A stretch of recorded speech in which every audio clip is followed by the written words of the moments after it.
his garden. He comes to his garden, and he comes early morning, and we go to his garden. The dewdrops are falling, and he watches over the flowers.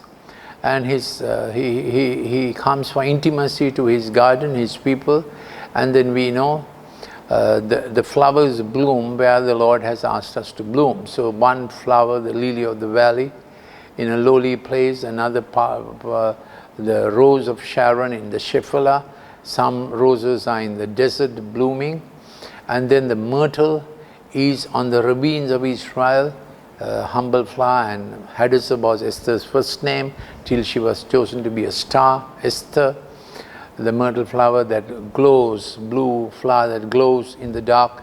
So the place of the flower where we are to be bloom, he chooses as our mission place, and then the flower has only its tenderness, gentleness. It has no other power. It has its smile, it has the beauty of Jesus, it has the fragrance of Jesus. Oh, the fragrance of Jesus, his tenderness, he healing all my bitterness, his loveliness covering all my ugliness. Oh Lord, that wonderful song comes to us in the garden of the Lord. And we know we sated flowers for a birth, for an anniversary, for nuptials, for wedding ceremonies, and at death also we sated flowers. And one day the flower would have grown over the wall into eternity. It's gone to its bloom in another place. So we take our lesson from Song of Solomon's Song of Songs, chapter 6. Where has your beloved gone, O most beautiful among women? Where has your beloved turned? What that we may seek him with you. My beloved has gone down to his garden.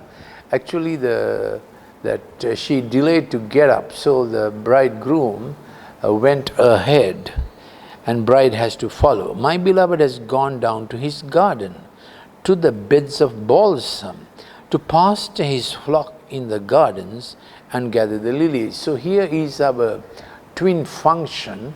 We are to feed the flock with the Lord, which is hard work, sacrificial. We may lose our life in it. And then we are also to be in his garden, enjoying his beauty, intimacy and love. So we have to have a balance between the two. Feeding the flock, looking after the flock is hard work. And then we come for refreshment to his garden, which is with dew. So that's the context. I am my beloved and my beloved is mine. He who pastures his flock among the lilies. So the mission is clear, the labor and the love. Both in both we are to be satisfied. Then who is this? Beautiful as Tirzah, my darling, as lovely as Jerusalem, as awesome as an army with banners. So that's our next position. Who is this? Grows like the dawn and beautiful in the full moon, as pure as the sun, as awesome as an army with banners. I went down to the orchard of nut trees to see the blossoms of the valley. So this is our life with him. And then Song of Songs 8 tells us that we are his watch and we are his seal. Put me like a seal over your heart. So it is both the zeal of the Lord, and he possesses us, he owns us as the seal. His seal over our heart, like a seal on your arm. Song of Songs chapter 8 verse 6. Your love is as strong as death. Jealousy or zeal is as severe as Sheol. Its flashes are flashes of fire, the very flame of the Lord. Many waters cannot quench love, nor will rivers overflow it. If a man were to give all the riches of his house for love, it would be utterly despised. So there's the work of the love of the garden and the work of the pasture. And then he has put his seal on our thoughts, owning our thoughts. His watch is over our thoughts, and his watch, his seal over the works we do. So Philippians 2:13, he wills and he works for his good pleasure in our life. So all our time, all our talent, all our treasure is His will and His work in our life. We are given over. And we are the watch of the Lord. That means there's nothing in my life which is not His. Everything in my life belongs to Him. So, O Lord, keep God's watch in my life, living for all He has, what He wills and works to achieve for His good pleasure. All I have, all my days, all my energy, all my love, all my zeal, all my talent, everything I have, all my intellect is His. Any talent I have, music or singing, is His. Preaching or studying or knowledge, it's His. It's His watch. So when the Lord is able to possess me, own me as His watch, whatever my placement is, field of work, God watches the world through me. God watches His interests in my life, through my life. So God's will and work happens in my watch and in my territory. So our Father which art in heaven, hallowed be thy name, thy kingdom come, thy will be done on this patch of earth that I am as your watch, as in heaven. Your will be done, your work be done through the watch you have over my life. So I have given up my choices. This makes life wonderful and empowered and easy for God's child. Only thing, we are limited to His choices. We have said your choice is my choice. Your desire is my desire. We are God's watch for His interests and for all what He wants to do through my life. Which of course means we give up our interests, trusting that all what He watches with me for me includes my finances, my future, my family, my destiny, my hopes, my aspirations, all are His. This is how I have learned to live as the watch of the Lord on earth. I am the watch of the Lord on earth. When every Christian takes up his life, gives over his life to the watch of the Lord, nations can't perish. We know the history of Sri Lanka in 1948. Sri Lankan rupee was equal to a US dollar. We were so prosperous. How will we get back there? Then there was a church that watched over the nation. He watches with me. This is how I have learned to live as the watch of the Lord. This will involve persecution, provision, protection. That's the deal. I am the watch of the Lord. I am watched by the Lord. God keeps my life as a watch on my territory, on politics, on my profession, on my family line, on the area of jurisdiction the Lord has given me, in the area of contact, influence, sphere of influence the Lord has given me.